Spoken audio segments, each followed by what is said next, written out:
Good morning class. आज का topic है टाइप्स ऑफ प्रोसेस। प्रोसेस कितने तरह के होते हैं।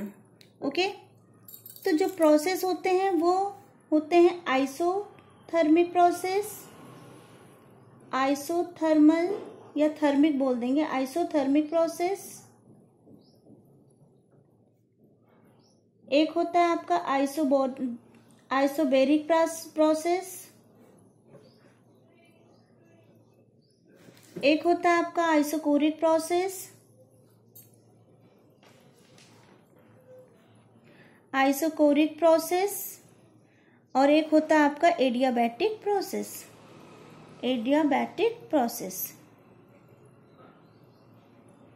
ओके, आइसोथर्मिक प्रोसेस का क्या मतलब होता है। आइसोथर्मिक मतलब आइसो का मतलब होता है सेम और थर्मिक का मतलब होता है हीट या टेम्परेचर। इसको समझ लो, टेम्परेचर ऐसा प्रोसेस जहां पे टेम्परेचर क्या हो, कांस्टेंट हो।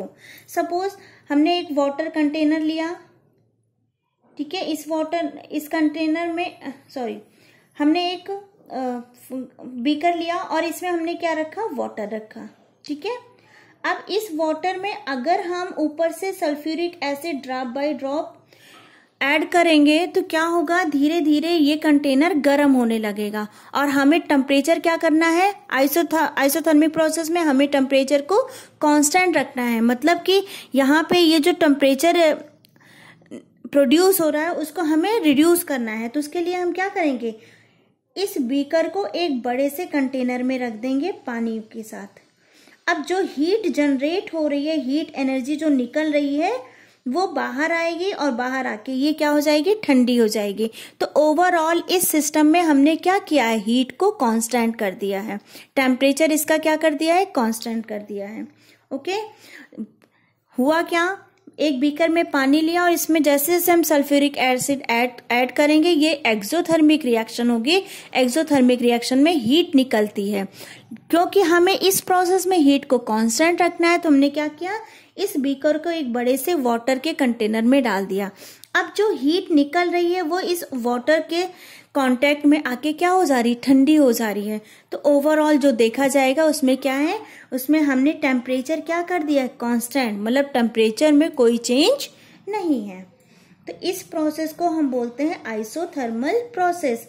ऐसा प्रोसेस जहां पे टेम्परेचर कांस्टेंट होता है उसको हम बोलते हैं आइसोथर्मल प्रोसेस। अगर हम आइसोबैरिक की बात करें तो आइसो का मतलब होता है सेम और बेरिक का मतलब होता है प्रेशर। यहाँ पे प्रेशर क्या होगा, यहाँ पे प्रेशर जो होगा कांस्टेंट होगा, मतलब चेंज इन प्रेशर में कोई चेंज नहीं होगा। प्रेशर यहाँ पे क्या हो रहा है, कांस्टेंट, कांस्टेंट। इस कैसे होगा, सपोज हमने एक सिलेंडर लिया, पिस्टन जिसको बोलेंगे, ठीक है, यहाँ पे हमने पिस्टन लगा दिया। अब यहाँ पे हम अगर इस सिस्टम को हीट देंगे तो यहाँ पे ये जो मॉलिक्यूल्स हैं, इन मॉलिक्यूल्स का प्रेशर धीरे धीरे बढ़ने लगेगा। क्योंकि हमें प्रेशर को क्या करना है, कांस्टेंट रखना है। तो उसके लिए हम क्या करेंगे, इस पिस्टन को उठा के थोड़ा सा ऊपर रख देंगे तो वॉल्यूम बढ़ जाएगा और प्रेशर क्या हो जाएगा, डिक्रीज हो जाएगा। डिक्रीज क्या हो जाएगा, प्रेशर उतना ही रह जाएगा। जो प्रेशर बढ़ रहा था उसको हमने ये वॉल्यूम बढ़ाकर उस प्रेशर को क्या कर दिया, इक्वल कर दिया। तो ओवरऑल इस सिस्टम में हमने प्रेशर को क्या कर दिया है, कांस्टेंट कर दिया है। मतलब इस सिस्टम में प्रेशर में कोई चेंजेस नहीं आए हैं। तो इस प्रोसेस को हम बोलेंगे आइसोबैरिक प्रोसेस।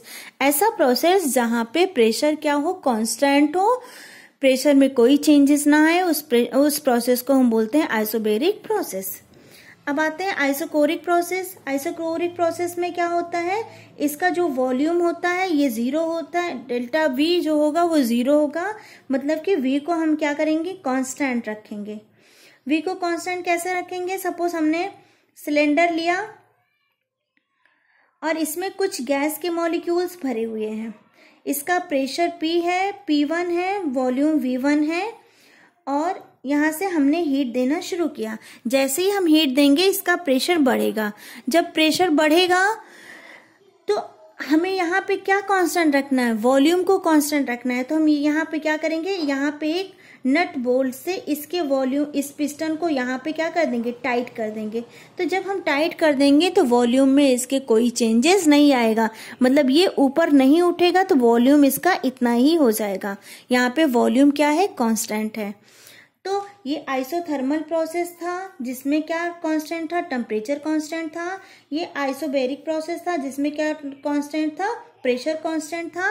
और ये आइसोकोरिक प्रोसेस है जिसमें डेल्टा वी क्या है आपका 0 हो जाएगा, मतलब वी क्या है आपका कांस्टेंट है। अब एक है आपका एडियाबैटिक प्रोसेस। एडियाबैटिक प्रोसेस हमेशा किस में होता है, ये हमेशा एक आइसोलेटेड सिस्टम में होता है। मतलब एडियाबैटिक के लिए हमें हमेशा आइसोलेटेड सिस्टम लेना पड़ेगा। आइसोलेटेड सिस्टम जिसके चारों तरफ ये पैक्ड हो, ना तो यहाँ की एनर्जी बाहर जा सकती है और ना ही बाहर की एनर्जी अंदर आ सकती है। तो एडियाबैटिक प्रोसेस में इसको समझते हैं जरा। जैसे सपोज हमारे पास ए और बी दोनों की रिएक्शन होके ये क्या दे रहे हैं, ए प्लस बी, ये आपस में रिएक्ट करके प्रोडक्ट पी दे रहे हैं। और ये प्रोडक्ट पी एक्सोथर्मिक रिएक्शन है, एक्सोथर्मिक रिएक्शन है। तो एक्सोथर्मिक रिएक्शन है तो हीट तो बाहर निकल नहीं पाएगी, ये हीट इसी ही सिस्टम में क्या हो जाएगी, एब्जॉर्ब हो जाएगी। ये हीट क्या है, ये हीट इसी ही सिस्टम में क्या हो जाएगी, एब्जॉर्ब हो जाएगी। ठीक है। अगर मान लो कोई रिएक्शन ए बी हो रही है और प्रोडक्ट पी बन रहा है और वो एंडोथर्मिक रिएक्शन हो रही है, तो अब यहाँ पे क्या है, हीट टेम्परेचर क्या है, घट रहा है। यहाँ पे टेम्परेचर घट रहा है और यहाँ पे टेम्परेचर क्या हो रहा है, बढ़ रहा है। तो अब जो टेम्परेचर घट रहा है वो भी इसी सिस्टम के द्वारा ही क्या हो जाएगी, इसी सिस्टम से ही ली जाएगी। मतलब इसमें सिस्टम के बाहर कुछ नहीं हो रहा है, जो भी हो रहा है वो सिस्टम के अंदर हो रहा है। तो आज इस वीडियो में हमने 4 तरह के प्रोसेस पढ़े, isothermal process, isobaric process, isochoric process और एडियाबैटिक प्रोसेस। आइसोथर्मिक या आइसोथर्मल प्रोसेस में टेम्परेचर कांस्टेंट होता है, आइसोबेरिक में प्रेशर कांस्टेंट होता है, आइसोकोरिक में वॉल्यूम कांस्टेंट होता है और एडियाबैटिक में आपका एक आइसोलेटेड सिस्टम होता है। ओके।